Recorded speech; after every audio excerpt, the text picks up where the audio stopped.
We're still in Ashgabat. Now we're at a memorial for the dead of wars and also of the great earthquake in 1941, I think it was, where 200,000 people died. In the war itself, like 300,000 went to the war, but only not all of them came back. I think the guide said 80,000 people died in the war. So this is this what you see here behind me. I'll just my other behind. That's the memorial to the earthquake.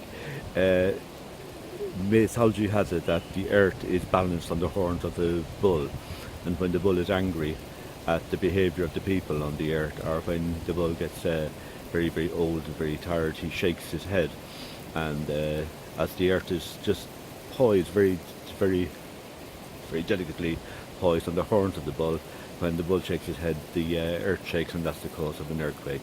That's what mythology says. Who am I to argue with mythology being Irish?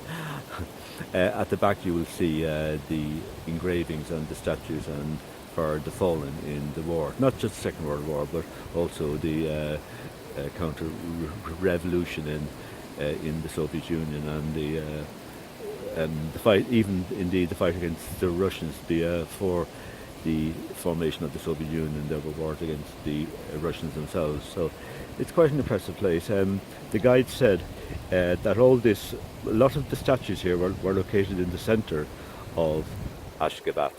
But when they decided to build this new city, almost completely made out of white marble, they demolished all the old buildings, all the old monuments, and they reconstructed them here on this special hill, on this special sacred hill. So it was away from the new city. The new city is white. It signifies hope and the future and positivity, where this is the past, what she called the dark part of Ashgabat history, the history of Turkmenistan and Ashgabat. So they have this, it's in red marble, not in white marble.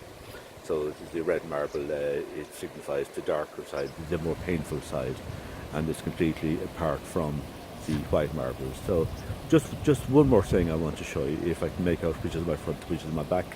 There's a big arch here, and in nearly every Soviet or ex-Soviet city, you will see a monument to the fallen, and it's always a grieving mother.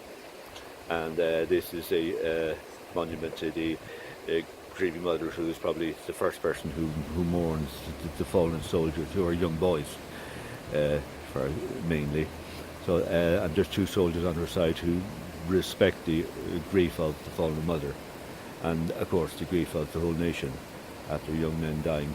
And that this theme is replicated throughout nearly every ex-Soviet town I've been to, all across Central Asia, and indeed in Russia itself. I was there last year, and there's these monuments that are treated with great respect by the local people, and a monument to the fallen in the Great Patriotic War.